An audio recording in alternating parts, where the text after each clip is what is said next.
So in this video, we will start with succession in Muslim law. Okay. Muslim law of inheritance is superstructure based on foundations of pre-Islamic customary law of succession and on the patriarchal organization of the family. किस structure पे based है ये जो pre-Islamic customary laws चल रहे थे उन पर और जो patriarchal organization है family के उस पर. In Muslim law, there is no bifurcation of property and no reorganization to joint family of joint family. General principle. अब देखते हैं हम customary principles of succession के. एक मिनट, ये सब इंट्रोडक्शन है. Yeah. In pre-Islamic Arabia, wife and children were pre-Islamic में क्या था, wife और children को exclude किया गया था inheritance से, based on principles of agnatic preference and exclusion of females. Four basic principles है pre-Islamic succession के. The nearest male agnate succeeded to the total exclusion of remoter agnates. यानी कि जो पहले वो उसको मिलेगा, अगर सन है तो ग्रैंडसन को एक्सक्लूड करेगा. Females were excluded from the inheritance. The descendants were preferred over ascendants and ascendants over collateral. In presence of son, father could not succeed. Where there were more than one male agnates of equal degree, all of them in it. तो अगर एक ही जैसे दो सन है तो उनमें क्या होगा, इक्वली डिवाइडेड हो जाएगी. हम देखते हैं अब Islamic principle of succession developed by the prophet. Husband and wife being equal are entitled to inherit each other. Some near females and cognates are also recognized as heirs. Parents and other ascendants are made higher even when they are descendants. Newly created heirs are given specified shares. Newly created heirs inherited the specified shares along with customary heirs and not to their exclusion. Customary heirs act as residuaries. Okay. Quran give amended and modified Quran ने क्या किया, amend किया और modify किया क्या, customary law of succession. Superimposition of the Quranic principles on the customary law of has led to divergence on opinion. अब जब Quranic तो क्या है, अलग अलग ओपिनियन है, जैसे लॉ बना तो शुरुआत में शियाज और सुन्नी के. अब इसमें कॉग्नेट और agnate. Cognate one who related to other by female side and agnate related to father side. Hanafi law. Hanafis interpret principles of customary law and Islamic law in such a manner as to blend them together in harmonious manner. Customary heirs are not deprived of their shares, but the same was reduced and given to Quranic share. Basic structure of agnatic preference retained as Quranic succession. Taken agnatic principle by recognizing right of female agnates. If Quranic higher nearer to the customary higher, specified portion will be given to Quranic higher first and residue to the customary higher. Okay, पहले Quranic से चलेंगे, फिर हम देखेंगे जो उसके heirs का, तो फिर हम customary law देखेंगे. If Quranic and customary heirs are equally near to the deceased, double portion is given to customary. तो portion क्या होगा इसमें, customary law को preference दी, customary hire को double portion मिलेगा. The general rule of the distribution of the state is per capita and not per tribe. Doctrine of per capita मिलेगा per person. Hindu law recognize both. The doctrine of representation is utilized for two purposes: for determining the heirs, for determining the quantum of share and higher in मतलब किसको कितना share मिलेगा, या फिर group of higher से तो उन्हें कितना शेयर मिलेगा. ये देखो मैं चार्ट कर जो आपको बहुत अच्छे से समझाऊंगी. The per stirpes rule means that where there are branches, the division of property take place according to stock is at the place where branches bifurcate. For जहां पे branches divide होगी वहां से प्रॉपर्टी डिवाइड होगी. अब S है, इसके दो सन है एस एंड एस वन, तो इन दोनों में क्या होगा, एस एंड एस वन को कैसे प्रॉपर्टी मिलेगी, हाफ हाफ प्रॉपर्टी मिलेगी. इसके पास वन प्रॉपर्टी है तो तो इन दोनों को हाफ हाफ प्रॉपर्टी मिलेगी. अब अगला देखते हैं. ए के चार ऐसे मतलब चार बच्चे हैं, उन सबके एस का एस वन, मतलब कि एस की 2, S1 की 3 और एस S1 S2 और S3 के है ही नहीं। ठीक है, by virtue all the grandson will succeed along with sons S3। ठीक है, देखो जो ए की प्रॉपर्टी होगी, मान लो ए की प्रॉपर्टी है 1, 4 ले लेती हूँ मैं, आप कंफ्यूजन हो जाएगी वरना 4 है। अब 1 1 1 1 सब में इक्वली डिवाइडेड हो गई 1 1 प्रॉपर्टी। अब ये जो S और SS1 है, इनको हाफ हाफ मिल जाएगी। अब ये S1 है, 1 को हम 3 पार्ट्स में डिवाइड करेंगे तो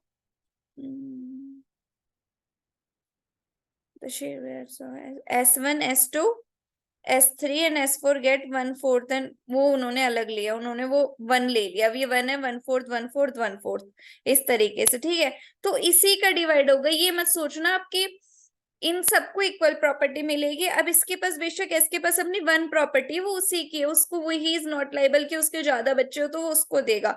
जो S2 की 1 प्रॉपर्टी है, ये उसी को उससे 4 हिस्सों में उसको डिवाइड करेगा। ओके, अब वो डिवाइड, और S1 भी जो उसके पास एक प्रॉपर्टी है, उसी में से वो तीनों को इक्वल शेयर देगा। ओके, और हनाफी लॉ में क्या होता है, सिर्फ सन को मिलती है, ग्रैंड सन को नहीं मिलती है प्रॉपर्टी।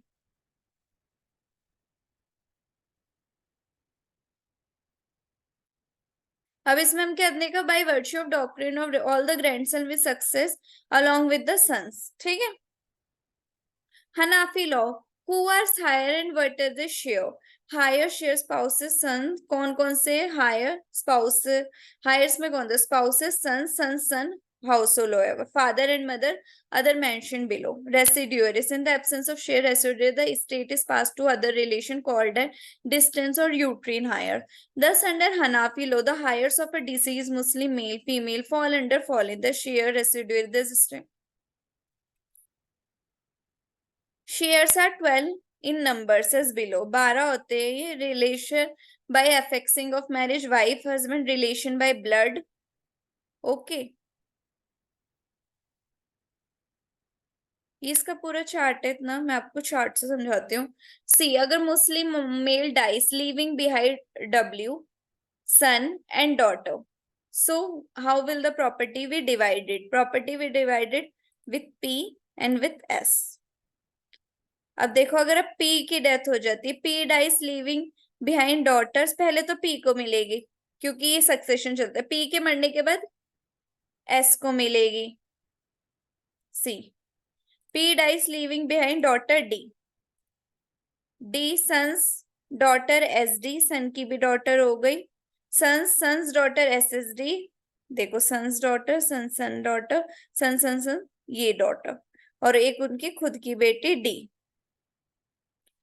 तो जो उसका हिस्सा होगा, सन का हिस्सा होगा, पी के पास 1 प्रॉपर्टी थी, इनमें मुस्लिम्स में डॉटर को भी इक्वली प्रॉपर्टी डिवाइड करते हैं, हिंदूज में ऐसे लॉ नहीं है, इसलिए तो मैंने उससे थोड़ा सा तो हाफ हाफ प्रॉपर्टी इन दोनों को डिवाइड होगी। पी के पास 1 प्रॉपर्टी थी, उसने हाफ हाफ इन दोनों को दे दी।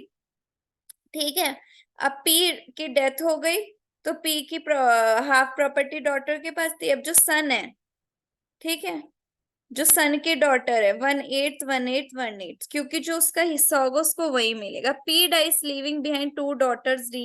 ये अगर आप खुद देखोगे ना आपको अच्छे से, और मैंने आपको बता ही दिया, कैलकुलेशन कही है, मतलब जो जिसका प्रॉपर्टी का हिस्सा होगा उसके इनहेरिटेंस में उसी से डिवाइड होगा और अदर कुछ नहीं जाएगा।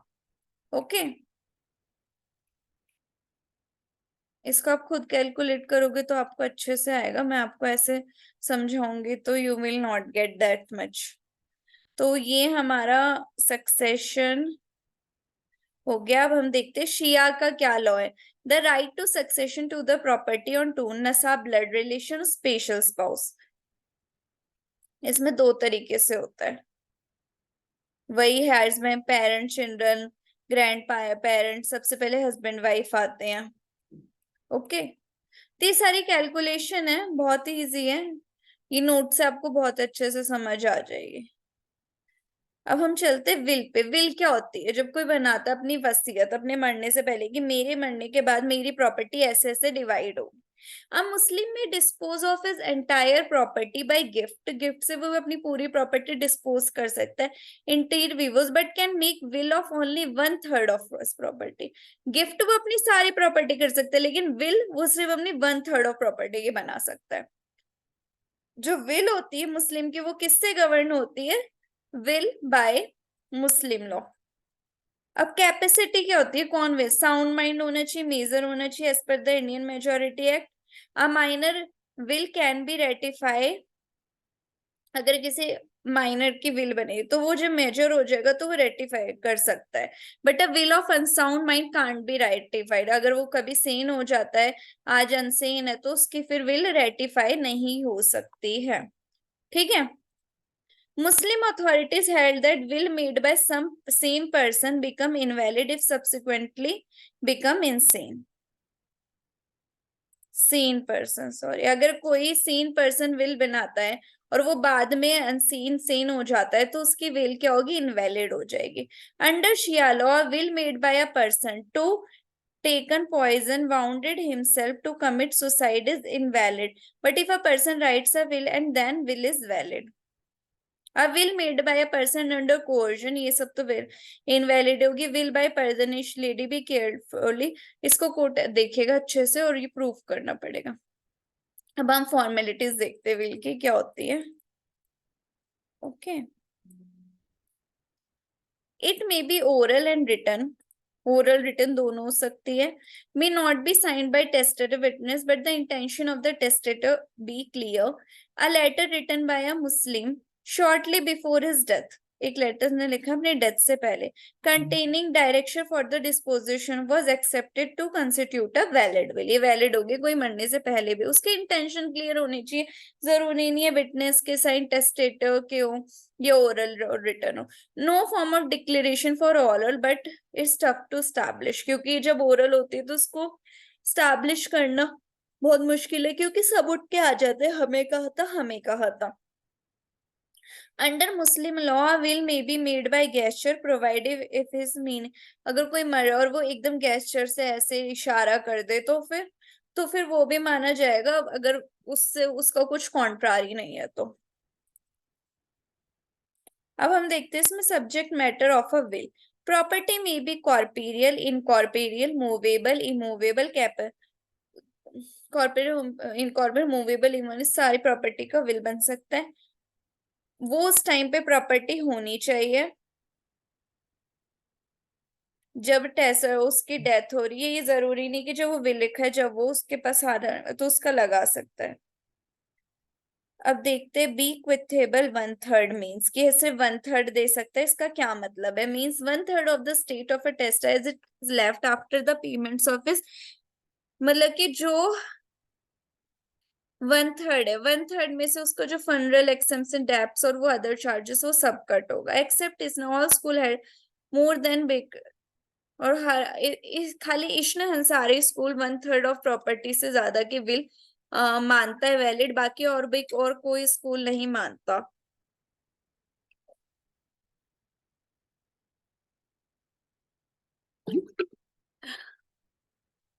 अनलेस उसकी कंसेंट दी हो हायर्स ने टेस्टेटर की डेथ के बाद.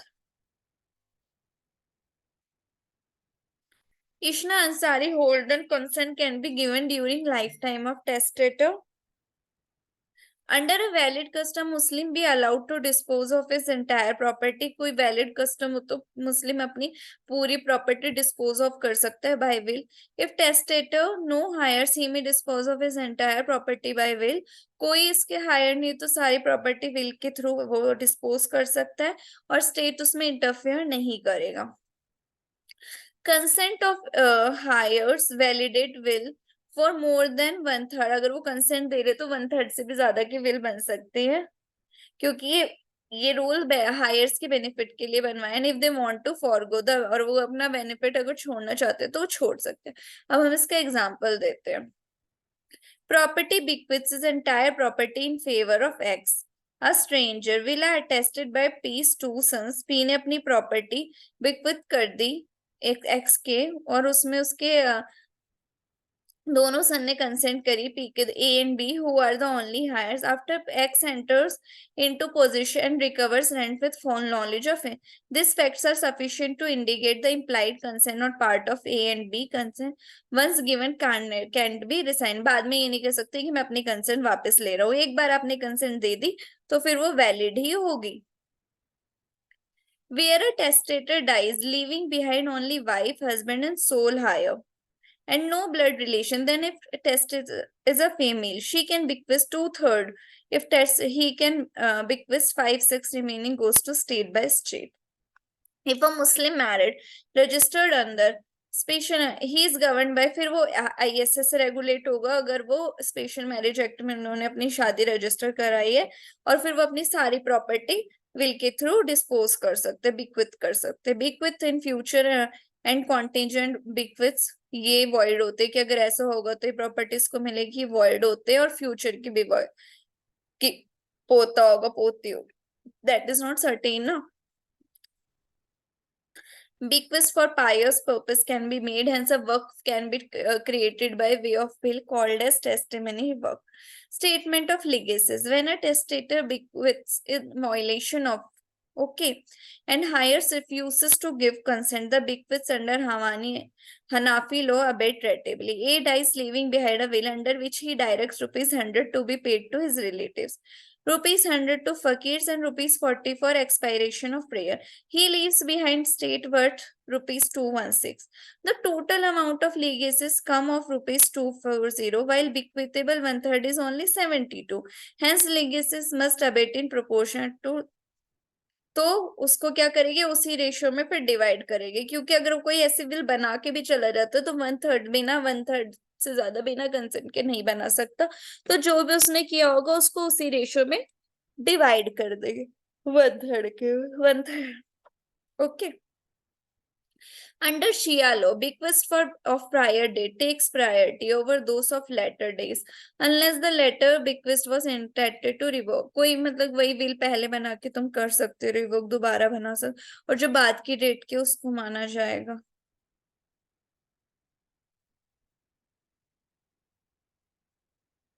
Shia bequests 1/3 of estate to a example. Who can be a legatee? A bequest to a person not in existence at the time of death is void, but bequest to a child in womb is valid provided it is born in 6 मतलब कि 3 महीने से ऊपर का वो बच्चा मतलब कि स्टमक में होना चाहिए तब वो उसके लिए बना सकता है मतलब कि टेस्टेटर की डेथ के वो 6 महीने के अंदर पैदा हो सकता है उसका ये टाइम है तो फिर उसके लिए वो बिक्वेस्ट कर सकता है legacy made to a person who doesn't survive lapses and forms कोई पहले ही मर जाता है टेस्टेटर सा लेगेसी कैन बी उसके लिए भी क्योंकि ऐसा नहीं पता ना बाद तक कौन जिएगा मैन वुमेन अडल्ट माइनर मुस्लिम नॉन मुस्लिम सबके लिए बन सकती है ठीक है और जो इस्लाम को अपोज नहीं कर सकता सबके लिए बन सकते हैं